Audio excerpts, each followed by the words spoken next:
Everyone, this side Mohit Hussain here. बहुत बहुत स्वागत है आपका हमारे यूट्यूब चैनल के ऊपर। और आज हम बात करने वाले हैं BHMS के बारे में, यानी कि BHMS के अंदर क्या जॉब्स का स्कोप है, कितना कट ऑफ रहने वाला है, किस कॉलेज में आपको एडमिशन मिलेगी, कितने ड्यूरेशन होता है, कितनी फ़ी रहती है, यानी कि A to Z बायोग्राफी जो है इस वीडियो के अंदर मैं आपको बताने वाला हूँ। BHMS हम लास्ट में ये भी बताएंगे कि फर्दर आपका क्या स्कोप रहेगा। लास्ट में आपको हम ये भी बताएंगे क्या BHMS करने का फ़ायदा है या नहीं फ़ायदा, कितनी आपकी सैलरी रह सकती है, कितना आपका खर्चा आ सकता है, सब कुछ आपको इस वीडियो के अंदर मैं आपको बताऊंगा। कंपेयर भी कुछ कोर्सेज के साथ करके दिखाऊंगा, जाने कि सारे के सारे जो डाउट्स आपके क्लियर हो जाएं, क्योंकि इसकी क्वालिफिकेशन आपको पता ही है हमें कैसे करना है। हम इसके लिए हमें नीट जो है वो क्वालिफाई करना पड़ेगा, क्योंकि बहुत सारे बच्चों को डाउट होता है कि BHS हम कैसे करें। BHS में आपको क्लियर करने के लिए आपका नीट जो है वो सबसे पहले तो क्वालिफाई होना चाहिए। अब बात कर लेते हैं BHMS के बारे में। बहुत सारे बच्चे मुझे ऐसे पता उनको सिर्फ इतना पता कि हमें BHMS लेनी है, लेने के बाद क्या होगा क्या नहीं होगा वो कुछ नहीं पता। इवन उन्हें ये तक नहीं पता कि इसमें हमें क्या पढ़ना है, कितनी ड्यूरेशन है, ठीक है, इसमें हमारा फ्यूचर क्या रहेगा, क्या स्कोप रहेगा, सब कुछ बताऊंगा। ठीक है, आज आपके सारे डाउट्स आपको क्लियर कर हो जाएंगे, फिर आप डिसाइड कर सकते हो कि मुझे BHS लेनी है या नहीं लेनी।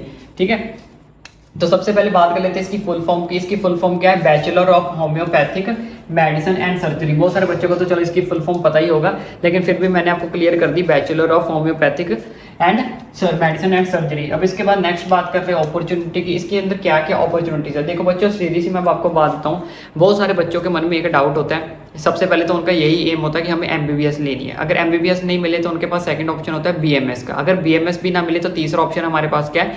BHMS। ठीक है, इसका क्या है, बहुत सारे बच्चों के मन में होता है कि अगर आपको एक प्रोफेशनल डॉक्टर बनना है, या फिर अपना सिंपल कह लो कि अपने नाम के साथ हैशटैग लगाना है डॉक्टर का, क्योंकि डॉक्टर का हैशटैग बहुत कम चीज़ों के साथ लगता है। या तो PhD के साथ लगता है, MBBS के साथ लगता है, BMS के, या फिर एट लास्ट हमारे साथ BHMS के साथ भी जो है डॉक्टर का हैशटैग लगता है। क्योंकि बहुत सारे बच्चों को यही होता है कि भाई मैं एक डॉक्टर बन जाऊँ, मेरे नाम के आगे बस डॉक्टर का हैशटैग लग जाए, उसके बाद कुछ भी होगा वो देखा जाएगा, मैं क्या करूँ, डॉक्टर बन जाऊँ। ठीक है, तो उसमें होता क्या है, मैं आपको अपॉर्चुनिटी बताता हूँ। अपॉर्चुनिटी हम देखो, हमारे पास सिंपल सी बात बताऊँ तो इसमें तो सिंपल आपको होम्योपैथी की स्टडी करनी पड़ेगी।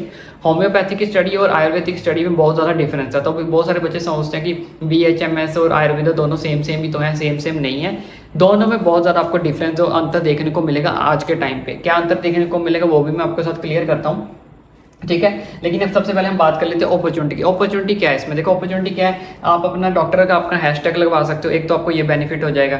ठीक है, हैशटैग लगवाने के बाद अपना क्लिनिक भी खोल सकते हो, आपके पास ये भी अपॉर्चुनिटी आ जाएगी। अगर आपको जॉब नहीं करनी तो आप और क्लिनिक भी अपना खोल सकते हो। और अपॉर्चुनिटी की एक लास्ट में बात करें तो इसमें ये क्या है कि लेस गवर्नमेंट जॉब, इसके अंदर आपको जो गवर्नमेंट जॉब है बहुत ज़्यादा कम देखने को मिलेगी होम्योपैथी की एज कम्पेयर टू। अगर हम इसको BMS के साथ भी अगर मैं कंपेयर करूँ तो BMS का स्कोप ज़्यादा है एज कम्पेयर टू BHMS। आज के टाइम पे BMS को ज़्यादा लोग प्रेफर करते हैं एज कम्पेयर टू BHSM, क्योंकि इसमें क्या है, हम किसकी स्टडी करें, होम्योपैथी की। आप खुद का एग्जांपल ले लो, अगर आपको कोई फीवर होता है तो आप कुछ भी होता है तो आप एक फिजिशियन या MPS डॉक्टर के पास जाते हो, तो क्या आप होम्योपैथी की मेडिसिन लेते हो? कोई बहुत सारे बच्चे कम ऐसे हैं कि जो होम्योपैथी को जो है फॉलो करते हैं, अदरवाइज वो नॉर्मल मेडिसिन ही पैरासीटामोल वगैरह ये सब मेडिसिन को प्रेफर करते हैं। होम्योपैथी को मेडिसिन को आजकल बहुत कम लोग प्रेफर करते हैं। लेकिन जो बच्चे इसमें इंटरेस्टेड है, या जो पेरेंट्स जिनको पता है इसके बारे में नॉलेज है, जिन लोगों को इनको बारे में डीपली नॉलेज है, वो होम्योपैथी की मेडिसिन ही लेना ज़्यादा से ज़्यादा प्रेफर करते हैं। कुछ डॉक्टर्स ऐसे भी हैं जो, लेकिन उसके लिए उनको आपको स्ट्रगल करना पड़ेगा। कुछ डॉक्टर्स ऐसे भी हैं जो होम्योपैथी के लिए पर डे 10,000 भी कमा रहे हैं पर डे का।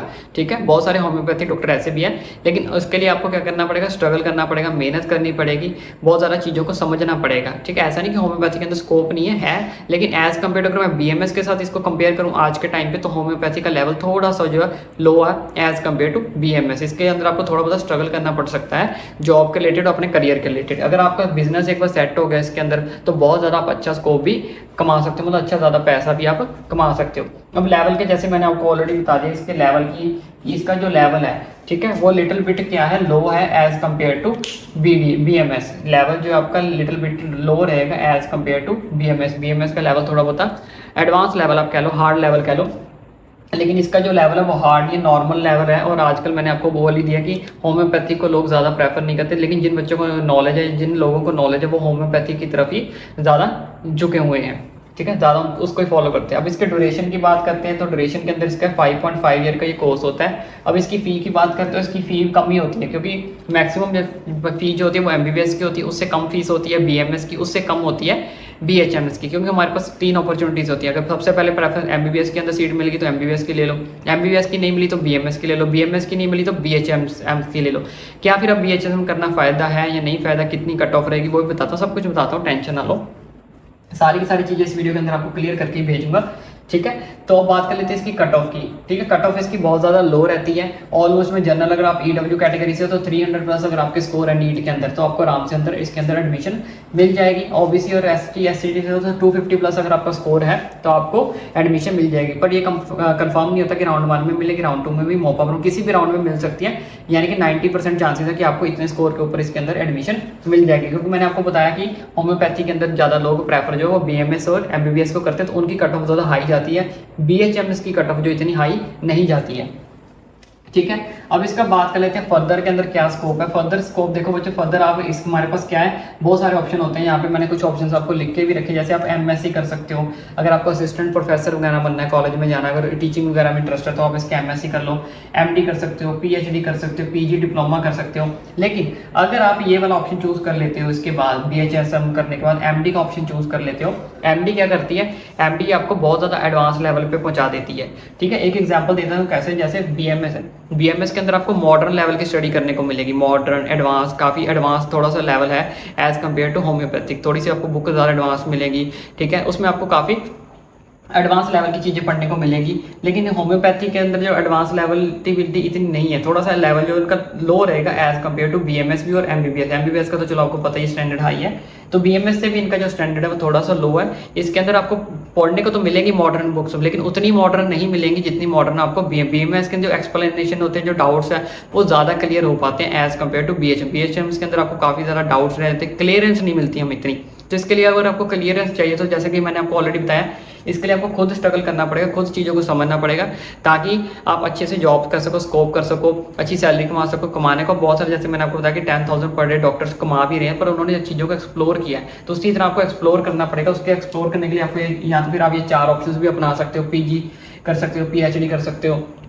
लेकिन अगर आप एमडी चूज करते हो, एमडी क्या है, एमडी आपको कहीं ना कहीं, अगर आप बीएचएसएम करने के बाद एमडी के ऊपर डिपेंड हो जाओगे कि यानी कि एमडी कर लोगे। एमडी भी काफ़ी टाइप्स की होती है, इनके आगे लेवल होते हैं, वो जब आप एडमिशन लोगे तब आपको पता लग जाएगा।